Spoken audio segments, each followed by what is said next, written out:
안녕하세요. 달빛 야와입니다. 오늘 이야기를 시작합니다.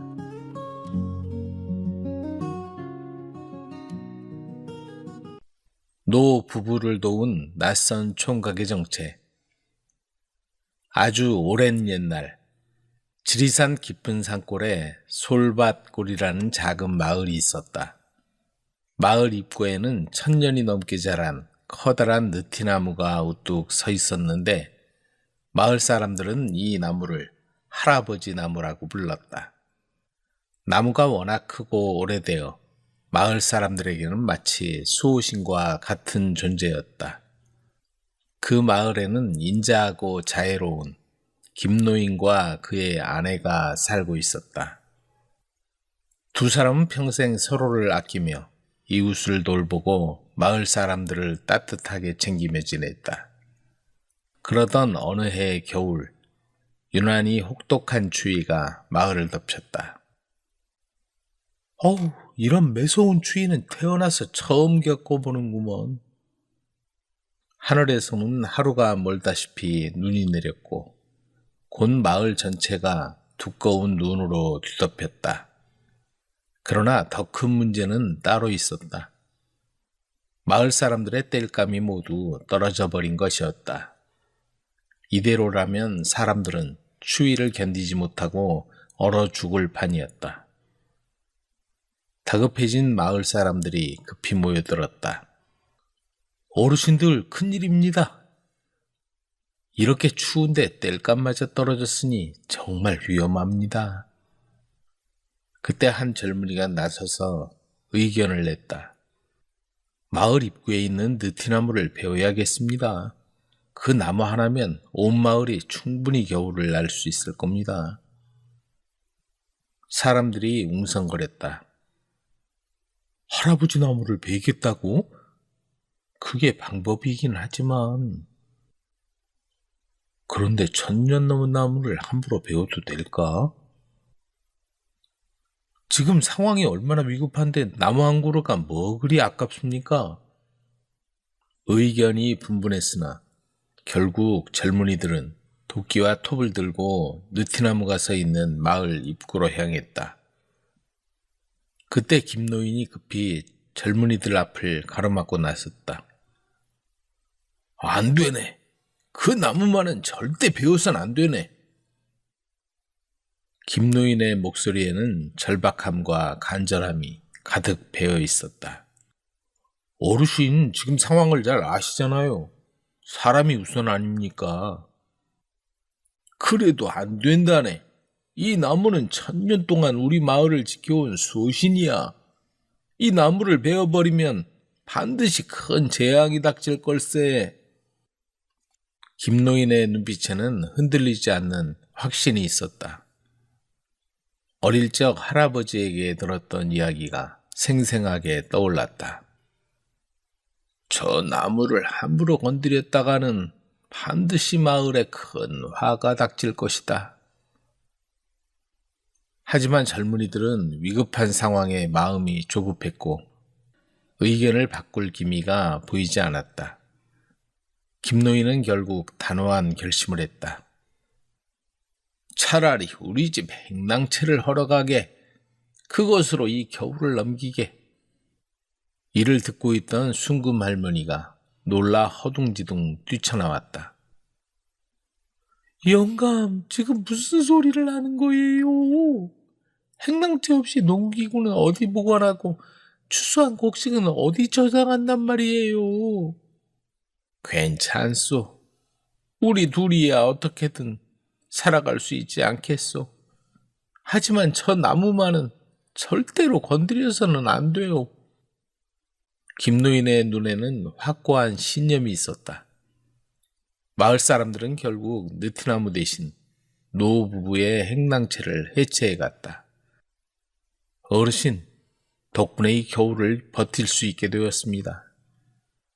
정말 죄송하고 감사합니다. 사람들이 고개를 숙여 인사했지만 순금 할머니는 한숨만 연신 내쉬었다.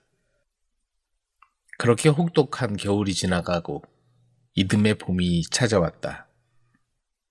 영감, 이 일을 어쩌면 좋단 말이오. 농기구는 겨우내 비바람에 녹슬어 망가졌고 표종자는 보관할 곳이 없어서 절반이나 썩어버렸어요. 순금 할머니가 걱정에 잠겨 있었다. 더구나 나이든 두 사람만으로 농사를 짓기엔 처음부터 무리였다. 일손을 구하려 해도 재워줄 행랑채가 사라져버려 더욱 막막하기만 했다. 일꾼이라도 구해야 하는데 재워줄 곳이 없으니. 노부부가 걱정하던 그때 논 저편에서 한 젊은 총각이 천천히 걸어오고 있었다. 키가 훤칠하고 얼굴은 달빛처럼 맑은 총각이었다. 그런데 어쩐지 어디선가 본 듯한 낯익은 느낌이 들었다. 안녕하십니까? 일손이 필요하시다면 제가 도와드리고 싶습니다. 총각의 목소리는 마치 바람에 흔들리는 나뭇잎 소리처럼 부드럽고 편안했다. 김노인은 난처한 표정을 지었다. 젊은이, 마음은 고맙지만 재워줄 곳이 없어서. 총각이 환하게 웃으며 말했다. 걱정하지 마세요. 헛간 한 구석이면 충분합니다. 품삯도 바라지 않고 그저 하루 3끼 식사만 주시면 됩니다. 그렇게 해서 낯선 총각은 노 부부의 집에 머물게 되었다. 총각이 머무르기 시작한 첫날부터 노 부부는 여러 가지 이상한 점들을 발견하기 시작했다. 우선 총각은 잠을 자는 모습을 본 적이 없었다. 김노인이 새벽 3시에 일어나 화장실에 갔을 때도, 순금 할머니가 밤늦게 마당에 나갔을 때도 총각은 항상 헛간에서 조용히 앉아 명상을 하듯 눈을 감고 있을 뿐이었다.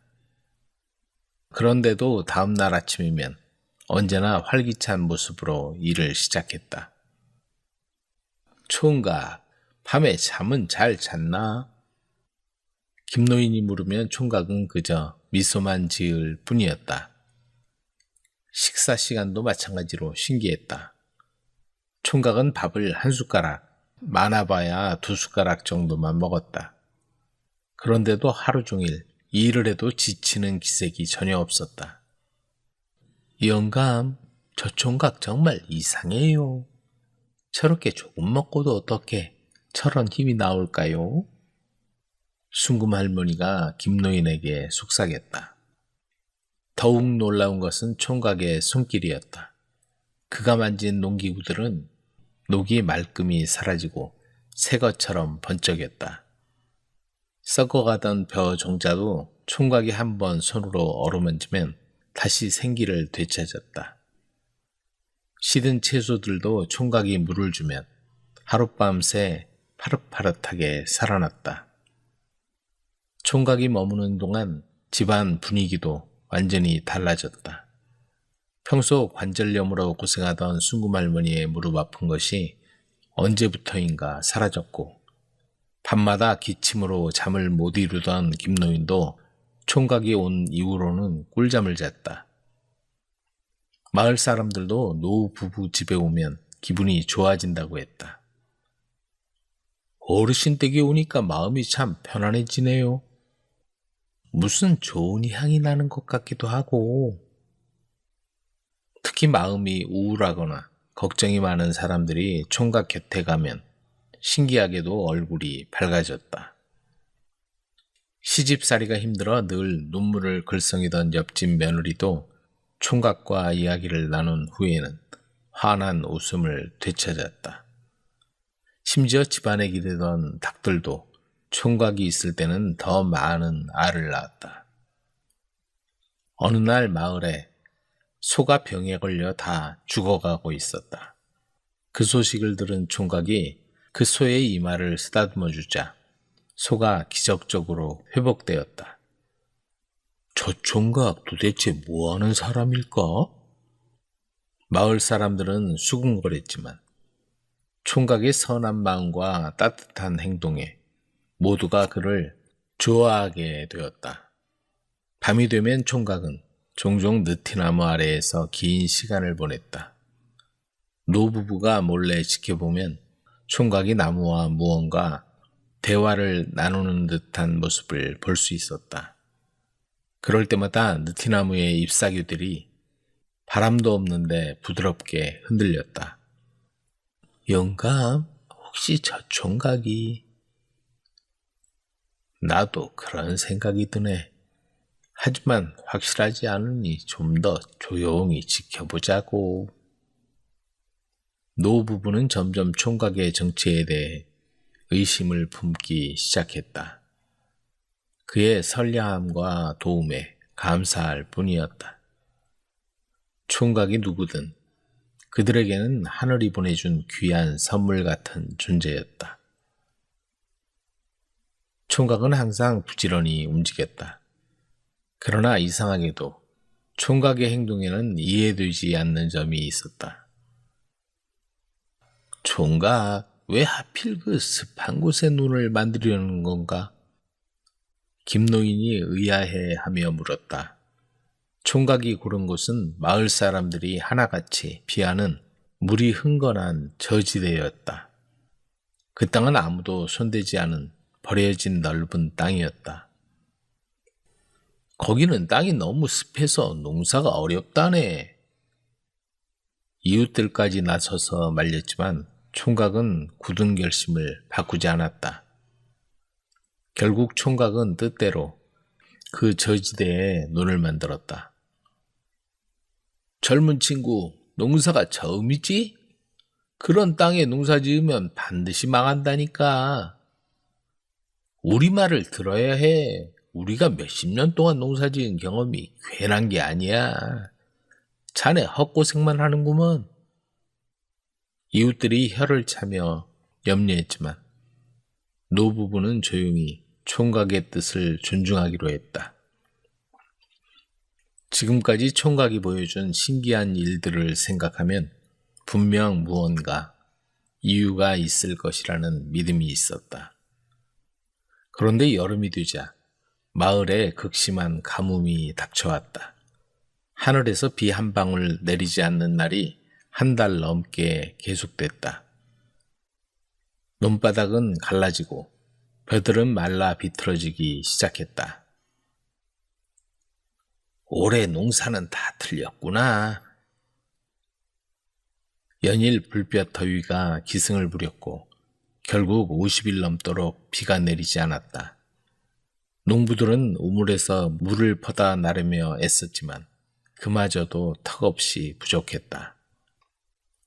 이러다 다 굶어 죽겠어. 마을 사람들 모두가 절망에 빠져 있을 무렵 유독 노부부의 논만은 달랐다. 총각이 선택한 습지의 논은 지하 깊숙한 곳에서 솟아나는 지하수맥이 있어 여전히 물이 가득 차 있었다. 정말 이상하네.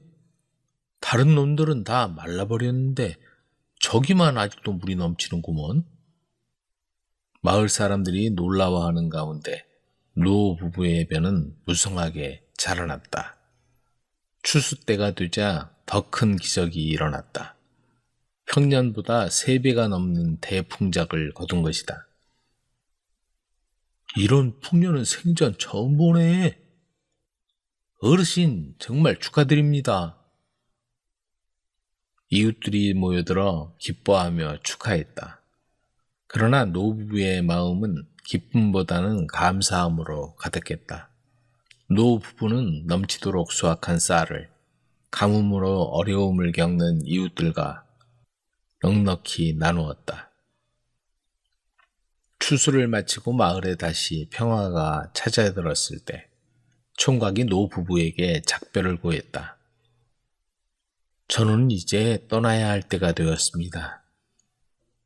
떠나다니, 대체 어디로 가려고?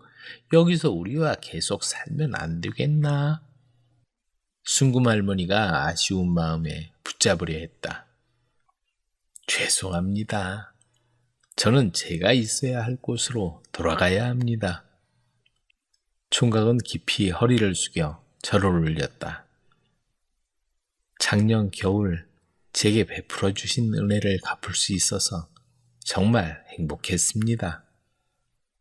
노부부는 어리둥절한 표정으로 서로를 바라보았다. 은혜라니? 그게 무슨 말인가?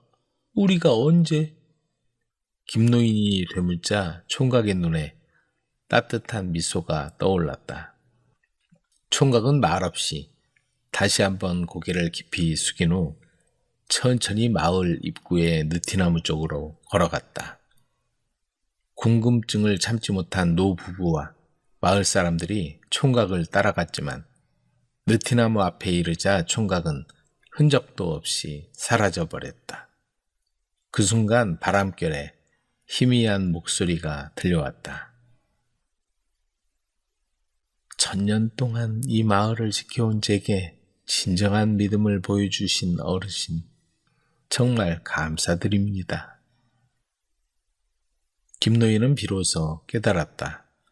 총각의 얼굴에서 느껴졌던 낯익은 느낌이 무엇이었는지를. 느티나무의 나뭇결처럼 깊고 온화했던 눈빛과 바람에 흔들리는 나뭇잎처럼 부드러웠던 그 목소리. 설마 그 총각이? 순금 할머니 역시 이내 알게 되었다. 지난 겨울 느티나무를 지키기 위해 횡랑채까지 내어주었던 자신들에게 느티나무의 정령이 은혜를 갚으러 온 곳이었다는 사실을.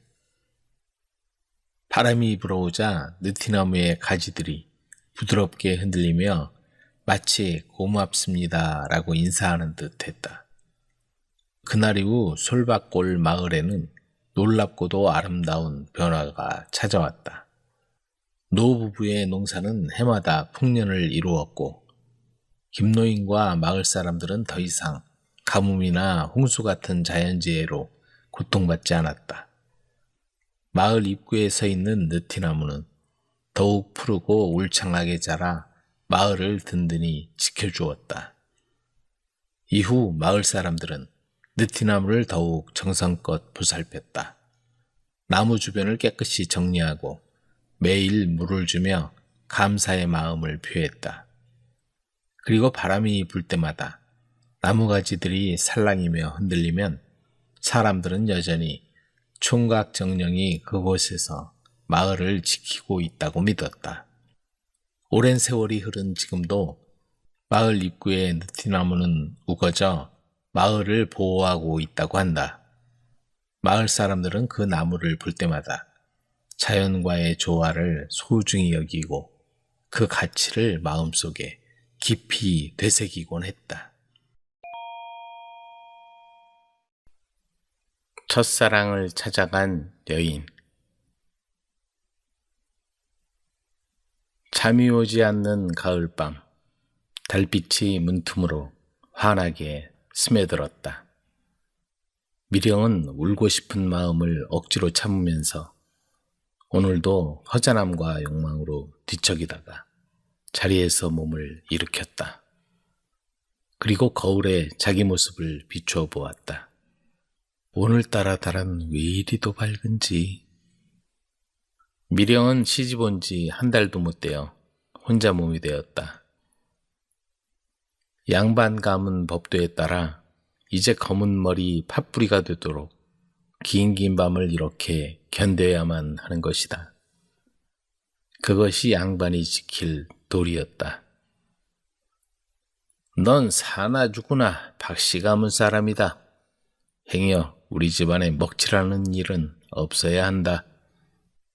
혼자가 되었을 때 친정아버지가 당부하던 말이었다.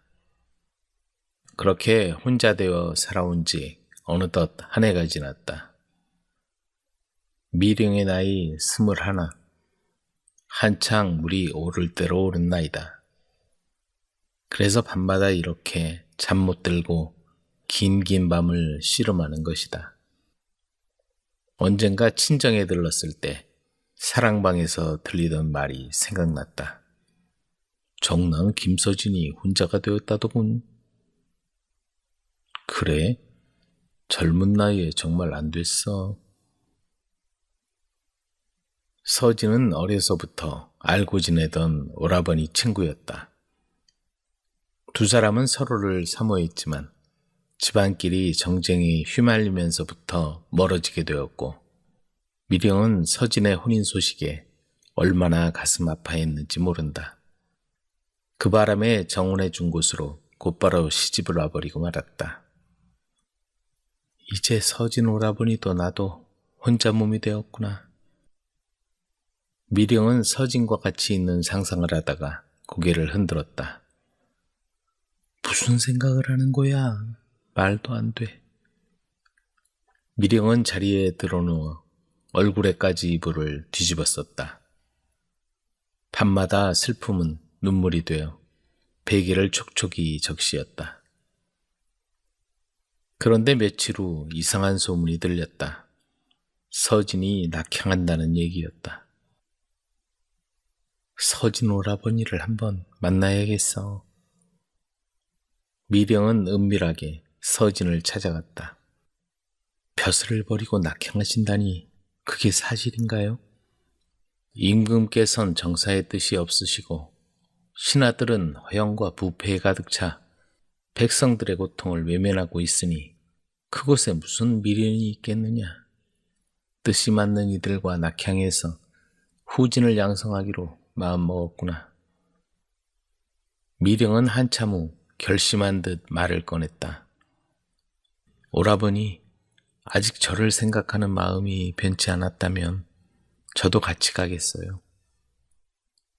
너를 생각하는 마음이야 예나 지금이나 변함이 없지만 네가 나를 따라 나서면 내 오라버니에게 화가 미치지 않겠느냐? 이렇게 떠나시면 다시는 못 만날 것 같아요. 오라버니를 따라가겠어요. 미령아. 서진은 미령을 따뜻하게 품에 안았다. 드디어 서진이 떠나는 날이 되었다. 날이 새고 인경이 울리자 성문이 열리고 서진과 일행이 길을 나섰다. 그러자 조금 뒤 한 여인이 장옷을 뒤집어 쓰고 성문 앞에 나타나더니 다급히 뒤를 따라 나섰다. 그런데 누군가 여인의 앞을 막아서는 사내가 있었다. 오, 오라버니! 미령은 소스라치게 놀랐다. 미령의 오라버니 교리 이찬혁이었다. 서진이 미령과의 일을 찬혁에게 얘기한 것이다. 가게 해주세요, 오라버니. 그래, 어서 가봐라. 잘 살기를 바라마. 찬혁은 말없이 미령의 손에 돈꾸러미를 쥐어주었다.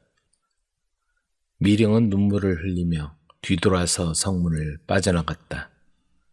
관습과 명예를 버리고 떠나는 서진과 미령에게 새로운 세상이 열리고 있었다. 밝게 비춰오는 아침 햇살이 그들의 새로운 삶을 응원이나 하듯이 유난히 빛나고 있었다. 장터에 홀로 남겨진 여인. 대목을 맞은 안성장터에는 사람들로 시끌벅적했다. 춤을 추며 노래를 부르던 사당패는 줄타기 등의 재주를 보이며 흥을 돋우었다. 하나둘씩 모여들기 시작한 구경꾼들이 가득했다. 이제 외줄타기를 할 모양이요?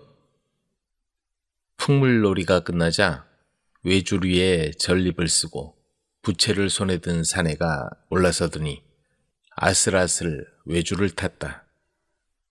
외줄을 타는 사내는 사당패에서 만난 순덕이와 백년 가약을 맺었다. 어릴 때 만난 그들은 사당패에서 이골이 났다. 순덕이는 사당패에서 춤도 추고 노래도 했다. 자그마한 몸집에서 나오는 구성진 노랫소리는 구경꾼들의 마음을 들뜨게 했고 분위기를 후끈 달구었다. 그런 순덕이를 보러 안성장터까지 찾아오는 사람들도 적잖이 많았다. 하지만 순덕이가 아이를 갖게 되자 수거사는 무리하지 않게 뒤에서 공연 준비를 돕는 일을 하도록 허락했다. 사당패는 안성이 주 무대였지만 5일장을 돌면서 공연을 했다. 전국을 누비며 사람들 앞에서 혼신을 다해 자기 몸을 불사르는 것이 고된 삶이었지만 공연을 시작하면 사람들이 웃어주고 박수를 쳐주며 함께 즐거워하니 보람이 있었다. 그날은 병천 아우네 장터에서 풍물 공연이 있었다. 순덕은 무거운 몸을 이끌고 사당패를 따라갔다. 장터가 열리기 하루 전에 도착한 일행은 공연할 장소를 손질하고 외주를 메고 깃발을 달고 다음 날을 준비했다. 그리고 천막을 쳤다. 늦게서야 준비를 마친 일행은 다음 날 공연을 위해 잠자리에 들었다. 그날 밤 순덕은 꿈을 꾸었다. 남편이 하얀 옷을 입고 어디론가 떠나는 것이었다. 가지 말라고 소리치다 순덕은 잠에서 깨어났다. 여보, 오늘은 특히 조심해서 하세요. 항상 하던 일인데 뭘, 괜찮아. 남편은 잠이 덜 깬 목소리로 대꾸하더니 다시 누워버렸다. 장터가 열리고 공터에 마련된 사당패 놀이에 구경꾼이 몰려들었다. 구경꾼들의 호응을 얻기 위해 사당패들은 자기 순서가 올 때마다 혼신을 다해 재능을 뽐냈다. 목압이나 수거사의 눈에 들어야 좀 더 나은 수입도 보장되기 때문이다. 순덕의 남편의 줄타기가 시작되었다. 저만치서 남편의 묘기를 바라보던 순덕은 그날따라 불안한 마음을 떨칠 수가 없었다. 항상 하던 일인데 간밤의 꿈 때문인지 줄타는 모습을 똑바로 지켜볼 수가 없었다. 그런데 그때 누군가가 소리쳤다. 아! 줄에서 떨어졌어! 구경꾼들 사이에 웅성거리는 소리가 들렸다. 순덕이 사고가 났네. 어서 가봐. 남사당이 뛰어와서 소식을 전했다. 순덕은 정신없이 사고가 난 곳으로 달려갔다. 줄을 타던 남편이 떨어져 정신을 잃고 있었다. 그다지 높은 곳은 아니었지만 중심을 잃은 바람에 머리를 다치고 만 것이다. 여보, 정신 차려요. 어서 일어나요. 하지만 남편은 끝내 일어나지 못하고 세상을 떠나고 말았다. 장터에 홀로 남겨진 여인은 남편이 원망스러웠다. 여보, 나만 두고 떠나면 어떡하라고, 아이는. 순덕은 가슴이 무너져 내리는 것만 같았다. 그러나 시간은 유유히 잘도 흘러갔다. 남편이 세상을 떠난 뒤 달포가 지나 순덕은 아이를 낳았다. 기뻐해줄 남편이 곁에 없다는 사실에 순덕은 하염없이 눈물을 흘려야 했다. 하지만 마냥 이러고 있을 수만 없는 일이었다. 순덕은 마음을 가다듬고 아이의 앞날을 생각했다. 이곳을 떠날 거야. 아이만큼은 사당패를 만들고 싶지 않아. 무슨 소리야. 갈 데는 있어? 친자매처럼 지내온 용림이가 순덕의 아이를 들여다보며 안쓰러운 듯이 물었다. 아니, 그래도 여기 이대로 있을 순 없어. 내 살 길을 찾아봐야지. 그러면 내가 보내서 왔다고 하고 죽산으로 찾아가 봐. 죽산? 그래, 아저씨가 유기장을 하는데 거기로 가봐. 순덕은 젖먹이를 안고 물어물어 용님이 일러준 유기장을 찾아갔다. 유기 만드는 일은 아녀자가 하긴 힘든 일이네. 장터에서 잔뼈가 굵었으니 유기를 한번 팔아보겠어요. 순덕은 안성 장터와 천안을 비롯해 근동의 장터를 돌며 유기를 팔았다. 하루하루의 삶이 고되고 힘들었지만 그럴 때마다 아이를 바라보며 희망의 끈을 놓지 않았다. 그렇게 세월이 흘러갔다. 순덕은 제법 소문난 유기 판매상이 되어 있었다. 장터에 유기를 늘어놓고 순덕은 멋들어지게 노랫가락을 뽑았다. 녹그릇 파는 여자가 어쩌면 저렇게 노래를 잘하냐? 구경꾼들이 몰려들 판이니 매상이 오르는 게 당연했다. 아이도 손을 잡고 장터를 따라다닐 정도로 자라 있었다. 잘 있었어? 그 소리에 돌아보니 용님이었다. 사당패 공연이 있나 보네? 남편은? 잘 있어. 유기를 한번 팔아보고 싶다고 하네? 그래, 한번 들리라고 해. 순덕은 사당패 공연이 열리는 공터로 가보았다. 남편이 떠난 후 꼴도 보기 싫어 그 근처에는 얼씬도 하지 않았다. 오랜만에 어떤 사내가 외주를 타는 모습을 보니 순덕의 눈에서는 하염없이 눈물이 흘렀다. 흐릿하게 비친 사내의 모습에서 남편의 모습이 보이자 슬픔이 뒤엉켜 주체할 수 없는 아픔이 눈물을 타고 가슴으로 흘러내렸다. 용님이 그 모습을 보고 순덕의 손을 따뜻하게 움켜쥐었다. 두 사람은 눈물로 얼룩진 얼굴을 서로 마주보며 조용히 미소를 지었다. 순덕은 남편과 사당패에 있던 그때도 좋았지만 이미 돌이킬 수 없는 지난 일이었다. 순덕아, 이제 잊어. 너한텐 아들이 있잖아. 그래, 오늘부터 남편을 자유롭게 놓아줄게. 먼 기억 속에 생생하게 살아있던 남편을 가슴에 간직한 채 아프게 살아왔던 순덕은 드디어 오늘 작별을 고하며 옆에 있는 아이를 힘껏 안았다. 이제 순덕에겐 아이를 잘 키워서 조선에서 제일 가는 유기장으로 만들겠다는 희망찬 꿈이 있었다. 용님아, 날씨도 추운데 우리 국밥 먹으러 가자. 그들의 발걸음이 어느 때보다도 힘차 보였다. 10년 만에 맞이한 첫날 밤. 때는 여름이었다. 매미들이 목청을 돋우어 울어대는 한낮에 동네 우물가에서 빨래하는 처녀를 몰래 숨어서 바라보는 사람이 있었다. 바로 이 동네의 노총각 장두섭이었다. 집안 형편이 어려워 지금까지 노총각 신세를 면치 못하고 있던 그는 나이 30이 되도록 상투를 틀지 못했으니 한심하기 짝이 없는 신세였다. 우물가에서 빨래하는 처녀는 바로 같은 동네 한씨처녀였다.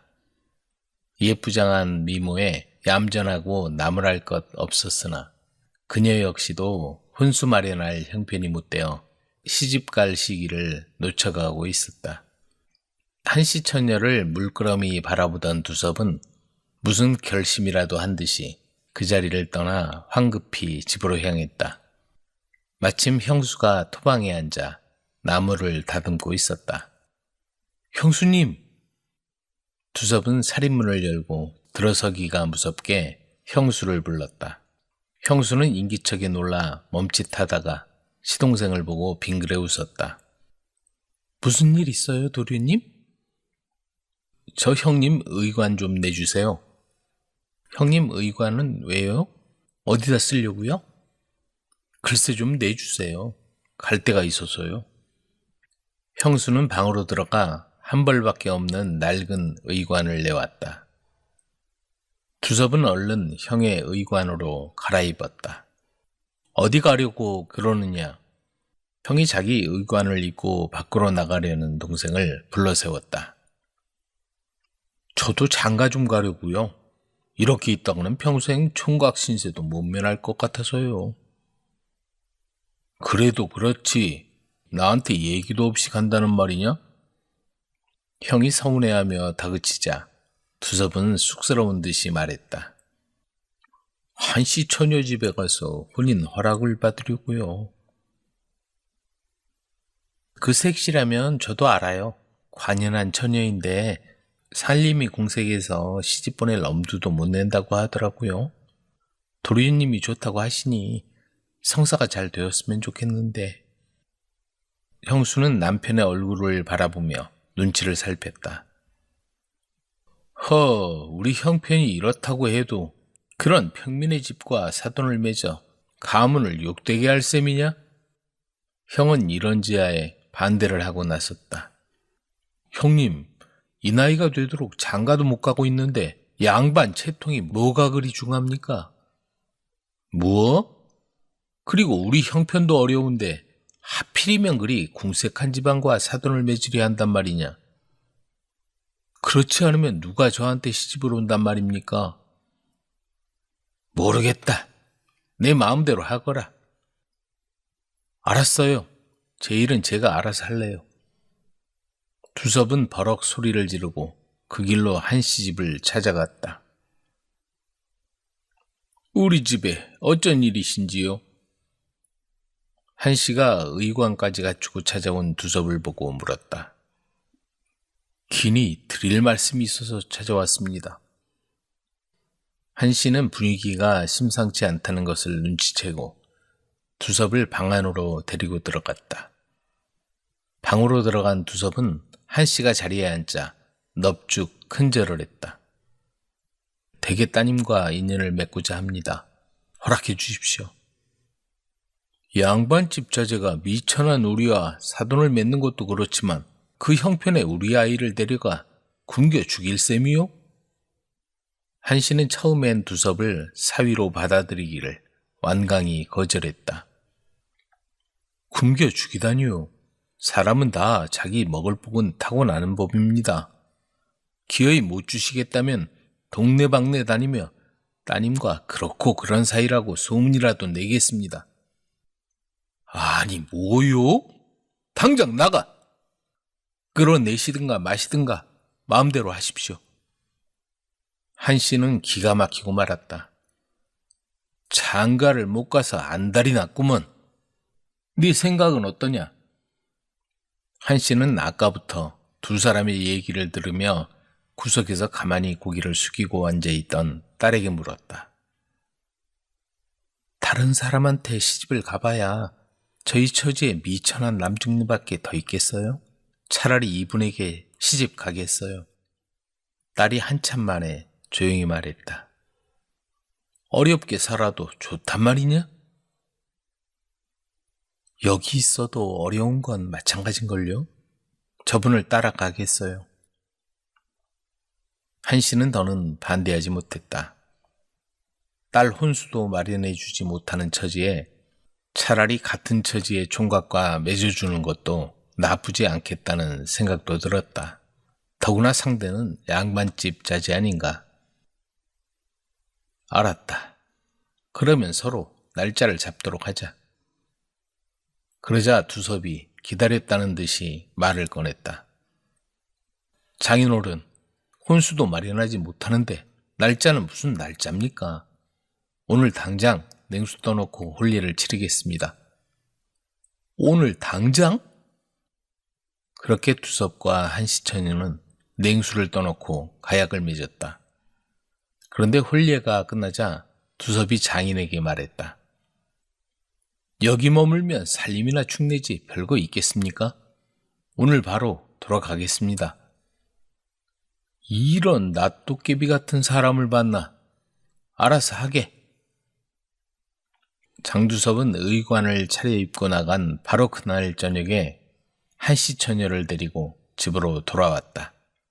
형과 형수는 입을 떡 벌리고 할 말을 잃었다. 형님, 형수님, 절 받으십시오. 아니 이게 무슨 일이냐? 번갯불에 콩볶아 먹는 것도 아니고. 방에 들어서 동생 내외에 절을 받고 난 형은 그제야 정신을 차리고 신방을 차려줄 걱정을 했다. 신방은 무슨 신방입니까? 제 방에서 그냥 자면 되지요. 두섭과 한시처녀는 늦은 밤 서로 마주보고 앉아 있었다. 두섭은 늦지막이 총각 딱지를 뗄 생각에 가슴이 설렜다. 불 끄고 이제 잡시다. 그러자 신부가 두섭의 손을 잡고 심각하게 말했다. 우리 오늘부터 10년 동안 각방을 쓸 각오를 하도록 해요. 10년 동안 각방을? 그게 무슨 소리요? 아이를 낳으면 재롱도 보고 좋겠지요. 하지만 우리 형편은 조금도 나아질 수 없어요. 그러니 10년 동안만 이를 악물도록 해요. 그러더니 덧붙였다. 그리고 오늘 밤 이곳을 떠나도록 해요. 떠나다니. 어디로 말이요? 남들의 이목을 받지 않는 곳으로 가서 술 장사를 하도록 해요. 당신이 글 공부를 할 마음이 없으니 돈이라도 벌어서 집안을 일으켜야 하지 않겠어요? 그래도 양반 체면에 술 장사를 한단 말이요? 가난 앞에서 체면이 무슨 소용이 있어요. 서방님이 안 가시면 저라도 가겠어요. 두 사람은 그날 밤 집을 떠나 낯설고 물서른 곳으로 갔다. 그리고 아내의 혼수미천인 무명 한 피를 팔아서 방 한 칸을 마련해서 두섭은 주막 심부름꾼이 되고 아내 한씨는 손님 접대를 하며 한 푼 두 푼 악착같이 돈을 모아 항아리에 담아두었다. 어느덧 5년이란 시간이 흘렀다. 친절하고 음식 맛이 좋다고 장안에 소문이 나서 두 사람의 주막은 손님으로 넘쳐났다. 발 없는 말이 천리를 간다고 첫날 밤에 사라진 동생 내외를 찾다가 포기한 형의 귀에 동생이 주막을 차려 술 장사를 한다는 소리가 들어갔다. 아무리 궁하다고 해도 술 장사를 해? 여자를 잘못 얻더니 집안에 먹칠을 해도 유분수지. 무슨 일이에요, 여보? 두섭이 이 녀석이 술 장사를 하고 있다지 뭐요? 형은 당장 동생이 주막을 차려놓고 있다는 곳으로 길을 떠났다. 하룻길을 꼬박 걸어 찾아간 주막에는 손님으로 발 디딜 틈이 없었다. 마당에 들어선 형을 아내 한씨가 알아보았다. 아니, 아주버님, 어쩐 일이세요? 이쪽으로 앉으세요. 잠시 후 그 소식을 듣고 두섭이 찾아왔다. 형님, 얼마만입니까? 그동안 안녕하셨습니까? 너 이게 무슨 꼴이냐? 술 장사를 하다니. 조상님 보기 부끄럽지도 않으냐? 그런 얘기 하시려거든 아무 말 말고 술이나 한 잔 드시고 돌아가십시오. 막걸리 한 대에 10푼인데 다푼만 내슈. 두섭은 형이 앉은 자리에 막걸리 상을 차려왔다. 오랜만에 만난 형한테도 돈을 받아 아주 돈에 눈이 돌았구먼. 형은 말은 그렇게 했지만 하도 시장하던 판이라 막걸리에 손이 갔다. 얼큰하게 술을 마시고 일어나는데 아내 한씨가 찾아왔다. 아주버님 가시려고요? 다푼만 내세요. 다푼이라고요? 이런. 가진 게 없으니 이거라도 받으시오. 형은 입고 있던 두루마기를 벗어주고 주막을 도망가듯이 뛰쳐나왔다.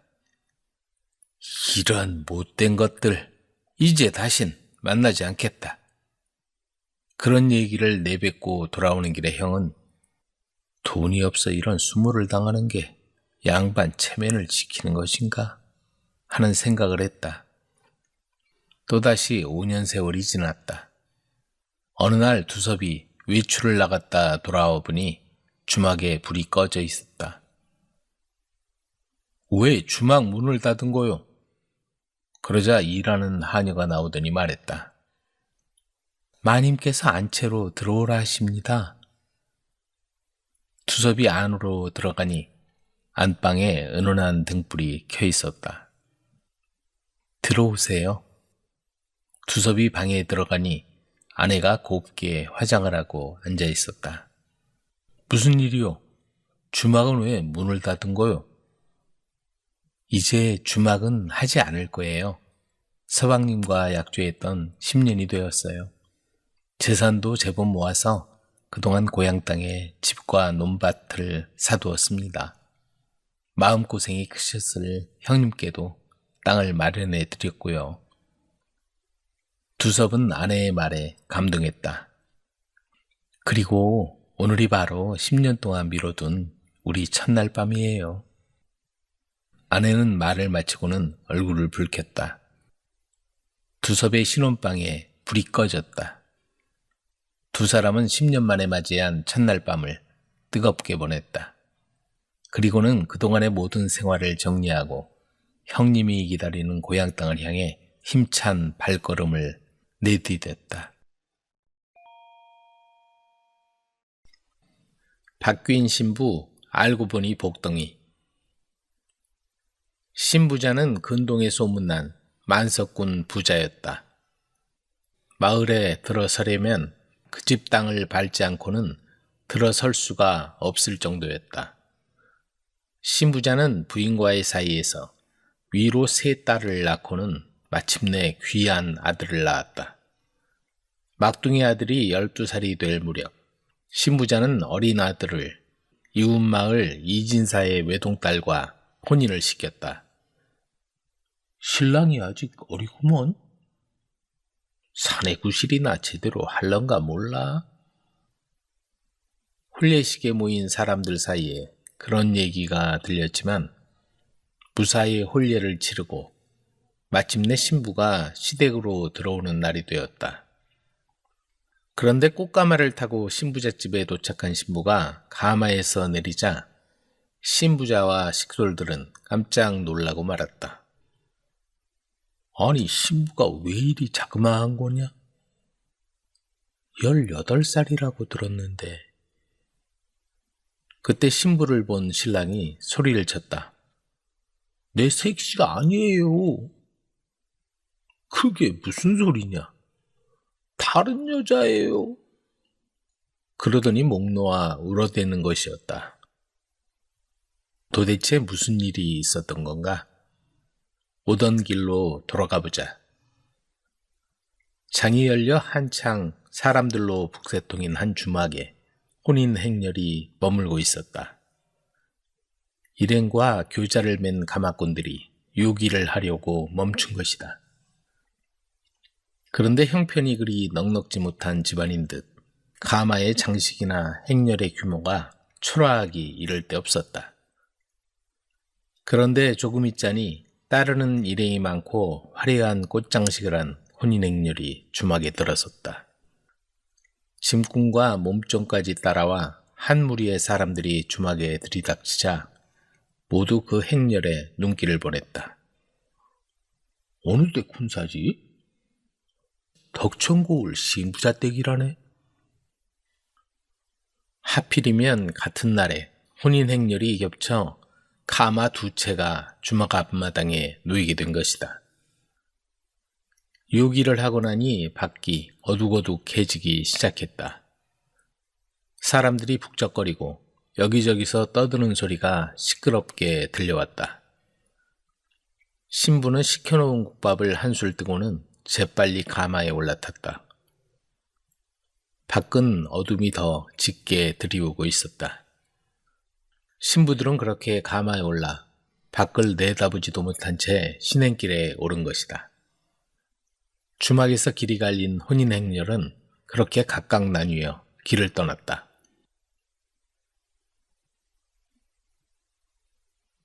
신부의 모습을 자세히 보던 하인이 갑자기 눈이 휘둥그레졌다. 신부가 바뀐 것 같습니다요. 신행에 동행했던 하인이 소리쳤다. 신부가 바뀌다니, 그게 무슨 소리냐? 오던 길에 장터 주막에서.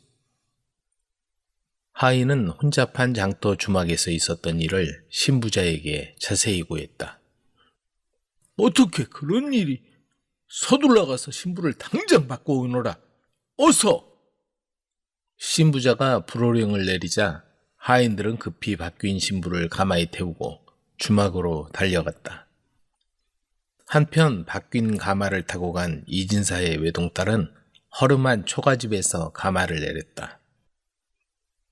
여기가 어디지? 뭔가 잘못된 게 틀림없어. 그런데 얼굴이 하얗게 질려있는 이진사의 외동딸 앞에 이목구비가 번듯하고 듬직하게 생긴 사내가 다가오는 게 아닌가. 오너라 고생 많았소. 당신처럼 고운 여자를 내 아내로 맞다니 마치 꿈만 같소. 그는 평생 글공부만 하고 살아온 26살 노총각이었다. 노모의 성화에 못 이겨 가난한 집 딸을 신부로 들이기로 했지만 신부집이 워낙 가난한 탓에 초례를 치르지 못하고 곧장 신부를 데려오기 때문에 신부 얼굴을 보는 게 처음이었다. 그런데 신부 눈에도 그 사내가 마음에 드는 것이었다. 그래서 가만히 생각했다. 12살 먹은 철부지 신랑하고 사느니 이 사람이 훨씬 나을 것 같아. 가난하긴 하지만 친정이 먹고 살만하니까 걱정 없어. 이진사의 외동딸이 이렇게 생각하고 있는데 신랑이 차분한 어조로 말했다. 먼 길 오느라 고생이 많았소. 들어가시지요. 신부는 수줍은 미소를 지으며 신랑을 따라 들어갔다. 신방은 초라하지만 아늑하고 정갈하게 꾸며 있었다. 그리고 막 설레는 하룻밤을 보내려 할 무렵이었다. 여기가 박선비 집이요? 신부가 바뀌었어. 살인문 앞에서 외치는 소리에 두 사람은 깜짝 놀랐다. 박선비가 부랴부랴 옷을 여미고 나가보니 사내들이 가마를 끌고 와 있었다. 신부가 바뀌다니 그게 무슨 소리요? 주막에 머무는 동안에 가마를 바꿔 탄 모양이요. 그러더니 방 안을 향해 소리쳤다. 아씨, 저희와 함께 가시죠. 하지만 안에선 아무 기척이 없었다. 모셔가지 못하면 저희 목이 달아납니다요. 그렇게 수차례 간청을 하자 마침내 방문이 열리더니 이진사의 외동딸이 나왔다. 그리고 손에 든 종이 쪽지를 하인에게 건네주었다. 자, 이걸 신부자 댁에 전해드리면 아무 탈 없을 것이요. 그리고는 다시 안으로 들어가 버렸다. 할 수 없이 일행은 다시 가마를 돌려 신부자 집으로 돌아갔다. 신부가 오지 않겠다고 해서 그대로 돌아왔단 말이냐? 신부자는 하인이 건넨 쪽지를 읽어보고는 난감한 표정을 지었다. 거기엔 이것도 다 정해진 운명입니다. 라고 쓰여 있었다. 이런 표현이 있나? 일단 밤이 깊었으니 바뀐 신부는 하룻밤 재워서 내일 일찍 돌려보내도록 해라. 그렇게 지시하고 신부자는 안으로 들어가 버렸다. 그런데 그날 밤 신부자의 꿈에 백발 노인이 나타나 이러는 것이었다. 굴러 들어온 복을 차버리려고 하다니 참으로 어리석구나.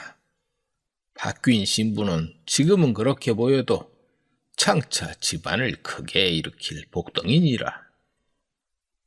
잠에서 깨어난 신부자의 머릿속에 꿈에서 나타난 노인의 말이 맴돌았다. 그런데 이상한 건 아들과 부인도 그날 밤에 똑같은 꿈을 꾸었다는 게 아닌가. 이건 보통 꿈이 아니다. 하늘의 뜻인가 보다. 그리고는 바뀐 신부를 며느리로 받아들였다. 한편 외동딸이 신부자 집이 아닌 가난뱅이 박선비의 아내가 되었다는 소식을 들은 이진사 집에서도 난리가 났다. 이게 무슨 청천벽력 같은 소리냐? 이제 어쩐단 말이냐? 이진사가 펄펄 뛰며 역정을 냈지만 모든 건 이미 물 건너간 뒤였다. 할 수 없이 모든 걸 체념한 이진사는 기왕 이렇게 된 거 박선비가 과거에 급제하도록 열심히 밀어주는 수밖에 없었다. 3년이란 세월이 흘렀다. 그동안 박선비는 처가의 도움으로 먹고 살 걱정 없이 글 공부에만 전념하여 마침내 과거에 급제하여 벼슬길에 올랐다. 신부자 집은 영특하고 야무진 며느리 덕분에 날이 갈수록 재산이 늘어나 대대로 큰 부자로 살게 되었다. 남편이 들고 온 이상한 냄비. 어느 작은 마을에 공부밖에 모르는 선비가 살고 있었다. 그는 밥 먹는 시간 빼고는 책 속에 얼굴을 파묻고 집안일은 어찌되든 아무 관심이 없었다. 이러니 불쌍한 건 아내라고 종일토록 일하고 또 일하고 심지어 꿈속에서까지 일하는 꿈을 꾸었다. 이런 공부벌레 남편을 모시고 사느라 아내는 고생이 이만저만이 아니었다. 어느 날 아내가 밭에서 땀을 뻘뻘 흘리며 일을 하고 있는데 갑자기 소나기가 후두둑 쏟아졌다. 선비의 아내는 하던 일을 멈추고 집을 향해 뛰기 시작했다. 아침에 집을 나올 때 마당에 널어놓은 보리쌀 생각이 난 것이다. 선비의 아내가 비를 맞으며 헐레벌떡 달려오니 아니나 다를까 마당에 널었던 보리쌀이 모조리 비에 쓸려가 이미 흔적도 없었다. 화가 난 선비의 아내는 푸념을 하기 시작했다. 비가 오면 밖을 좀 내다봐야지 그냥 있는 양반이 어디 있어요? 양반이랍시고 비가 오든 말든 책만 읽을 거예요? 나도 이제 더는 고생을 못하겠으니 돈을 벌어오세요. 선비는 머리만 긁적일 뿐 말 한마디 못하고 있었다. 그러자 아내는 더 크게 소리치며 말했다. 이제 먹여 살리든지 굶겨 죽이든지 당신 마음대로 해요. 나도 이제 혼자 죽어라 일만 하진 않을 테니. 선비는 아내의 성화에 못 이겨 어쩔 수 없이 돈을 벌러 나섰지만 허구한 날 책만 보던 선비가 도대체 무슨 재주로 돈을 벌겠는가?